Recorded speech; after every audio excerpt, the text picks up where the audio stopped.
Hi guys, welcome back to my channel. Welcome if you are new. My name is Heather. I'm a homeschooling mom of 3 kids, elementary, middle, and high school age.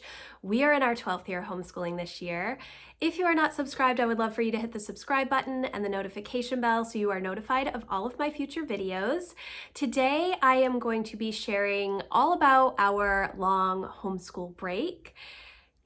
So let's get started. We are at our winter break. We have made it through the first half of our homeschool year, and so this is the point when we take a long break from our traditional curriculum. Now, that is going to be different for everybody. We are year-round homeschoolers, and so we do start our new resources in July, partly because we like to have a slow start and I want us to get into a good rhythm and get used to the new resources that we are using, but partly because the holidays have always been so crazy for me and it gets very overwhelming. And so taking some of the stress of homeschooling off of my plate makes it a much better time for everybody else around me because I am not super stressed out.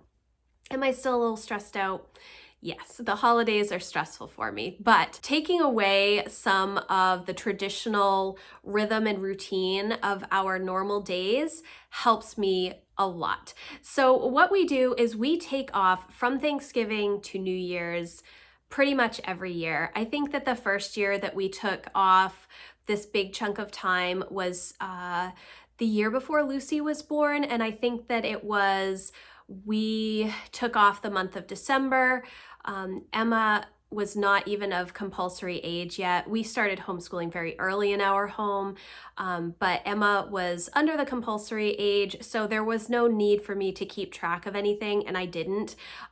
Even though we were doing school, I thought that we would just take the month of December off and do some more fun Christmas tradition type things. So that is what we did. And then the next year when I was pregnant with Lucy, she was born in October and we started school at the beginning of August because I knew that I was going to need to have a good chunk of time to recover because I needed to have a cesarean with all 3 of my kids. So I knew that we would need the time off. And so I prepared ahead of time, but having that time off really helped me see how important it was for my family and my own mental health and just enjoying the holiday season.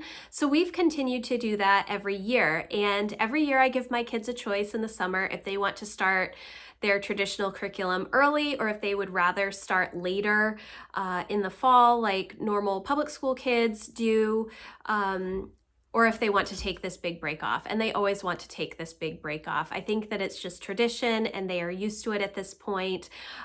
So they always want to take this time off. And I am really thankful that they do because come Thanksgiving, I'm ready to be turning over a new leaf and trying to figure out what I'm going to be doing for the next year. I want to be able to read stories and enjoy our Advent season and not stress about making sure that we are done with a math lesson or if we're writing specific papers or whatnot. So taking that stress away from myself is super helpful. Now, just because we take Thanksgiving to New Year's off from traditional school does not mean that we stop doing learning activities, but instead of focusing on our normal curriculum like geometry and Spanish 2 and main studies and the world history that I'm doing with Lucy, we get to a point where we're halfway through the year in all of those subjects. So we do what I call Christmas schooling instead. And so we do take several weeks where we are not doing anything. Typically the Thanksgiving week is a lighter week because I'm doing so much food prep and the kids do help with that.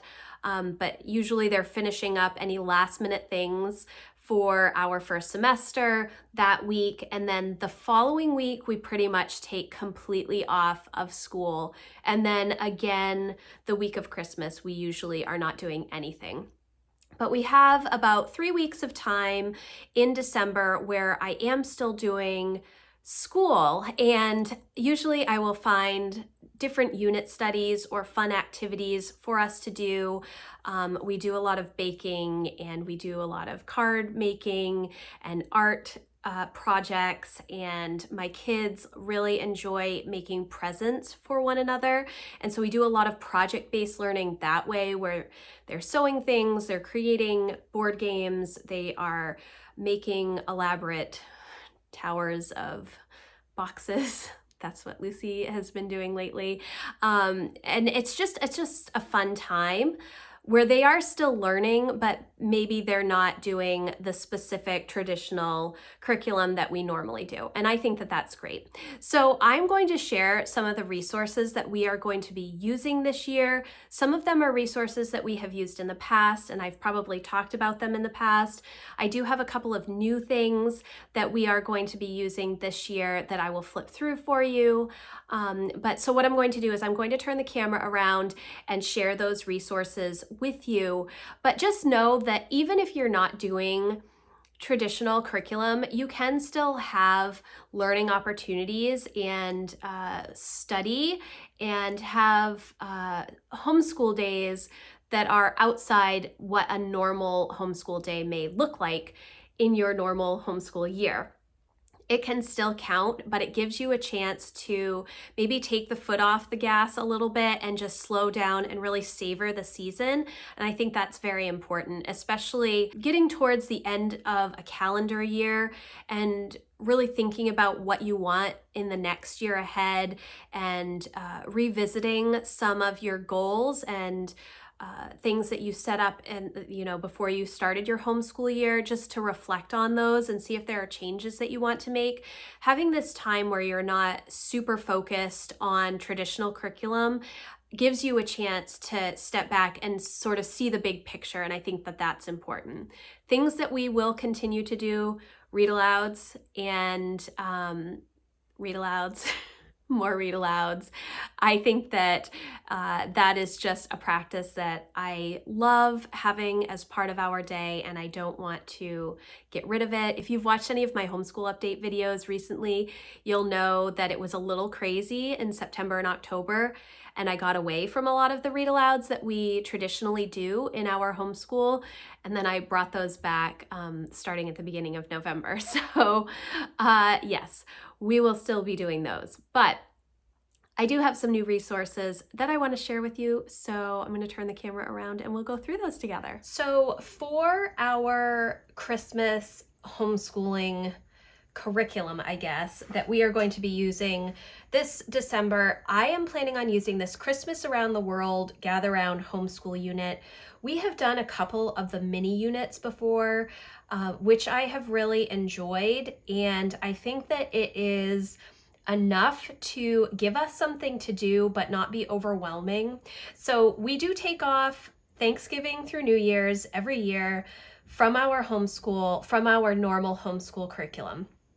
However, I do try to have some learning activities for 2 to 3 weeks during the month of December, just to keep us busy and to enjoy the season. And I saw this unit and thought it would be a lot of fun.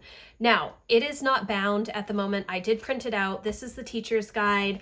I have one for high school, one for middle school, one for early elementary. Now, I like these units, however, I struggle with getting them printed. I printed some double-sided, some is single-sided, I ran out of paper, some is in color, and some is in black and white. So I really struggled this year with the printing. Sometimes I can make it work.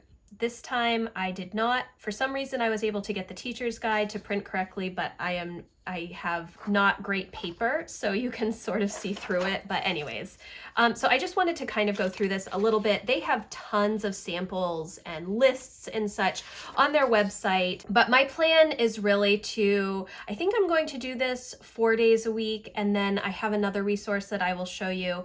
So each lesson has a different country: Iceland, New Zealand, Brazil, Germany, Philippines, Israel, Sweden, Spain, Uganda, Ukraine, Switzerland, and North America.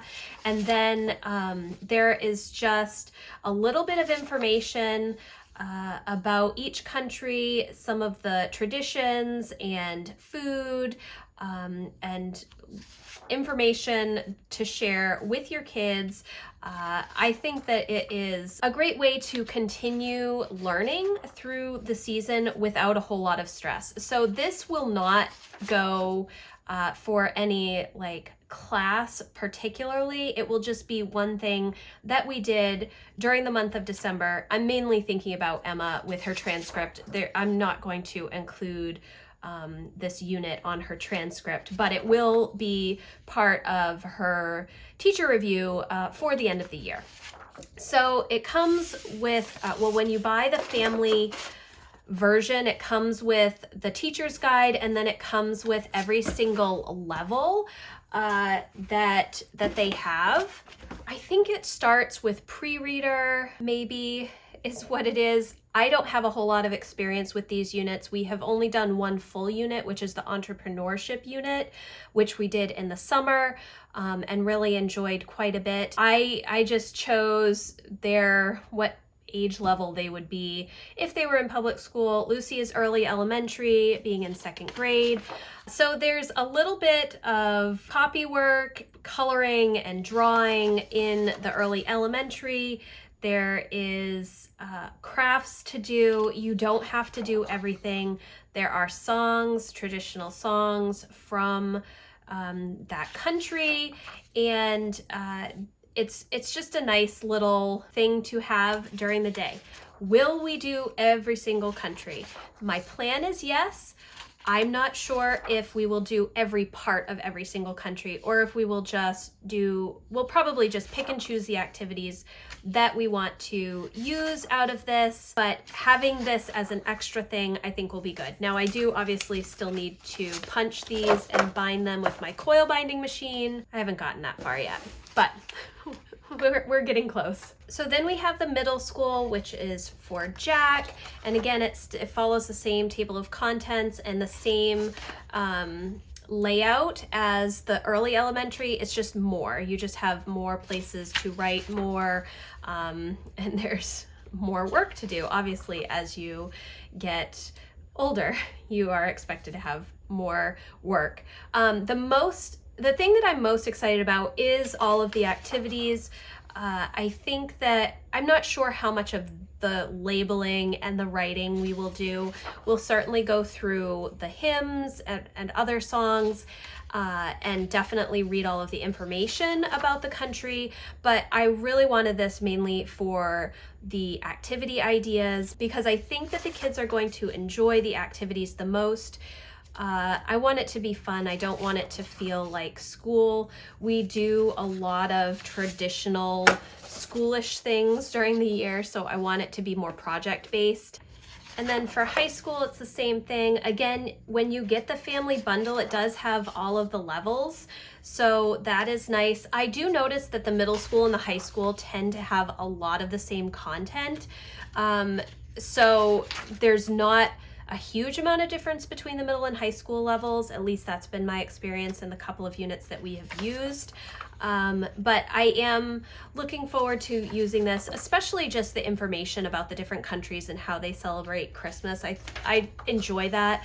When I was younger, and I don't know where it is at the moment, I do have it in my house somewhere, my mom always had this ornament on our Christmas tree that was a little book. It was like, maybe 2 inches, 2 by 3 inches. And inside the book, it was all of the Christmas traditions in several countries around the world. And I always loved reading that when I was little and growing up. I need to find the book. I think that I have it in a box because the binding finally broke and the cover came off. So I have the book insides and I have the cover, but I need to glue it back together. But my mom I don't know how long my mom's had that. I'm 41, so it's always been on our tree as long as I can remember. So This is, again, the same activities and the same content throughout, just a little bit more with the high school, and I think it'll be a lot of fun for the kids to work on. The other thing that I did get in addition to the Christmas Around the World unit study was this Recipes Around the World booklet. I think it was maybe $20. I can't remember exact prices, but I will have all the links in the description box for you.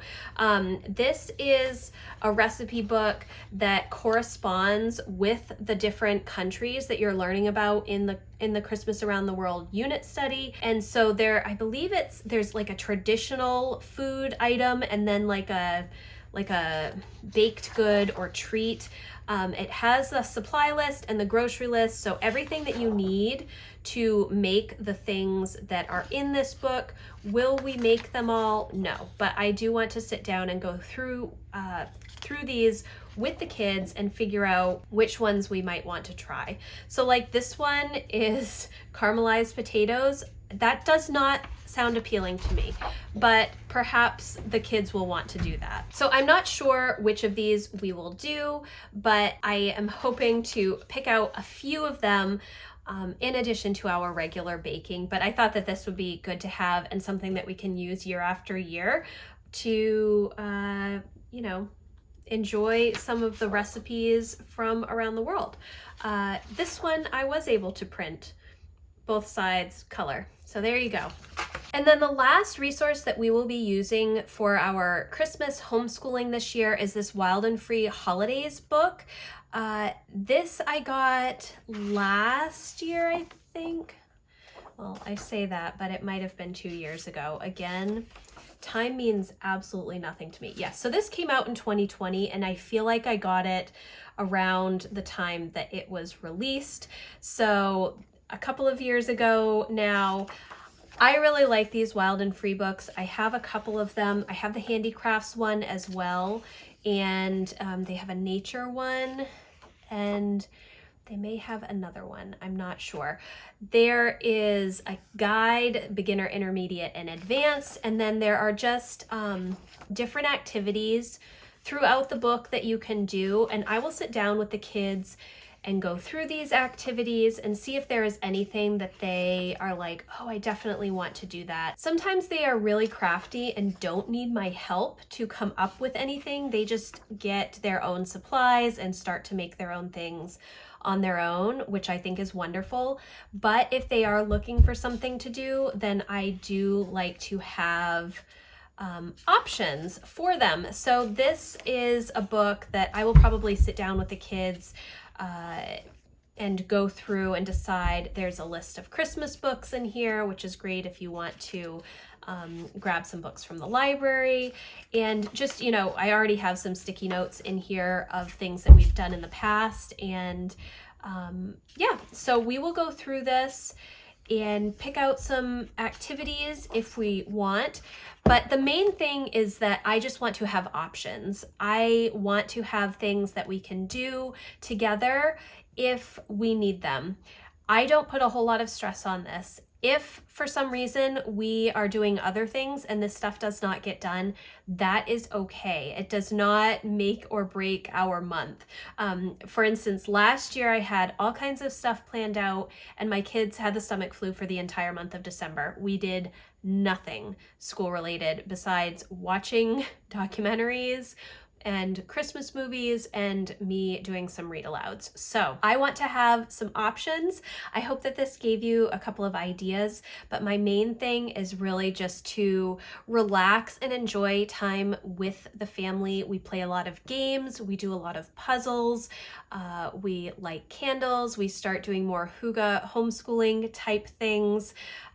Yes, so the name of the game is to enjoy the season and not be stressed. If these resources are going to stress you out, don't try to use them. But if they will add some joy to your days, definitely give it a try. I hope that you enjoyed this video. If you did, please give it a thumbs up and I will see you in the next one. Thanks guys, bye.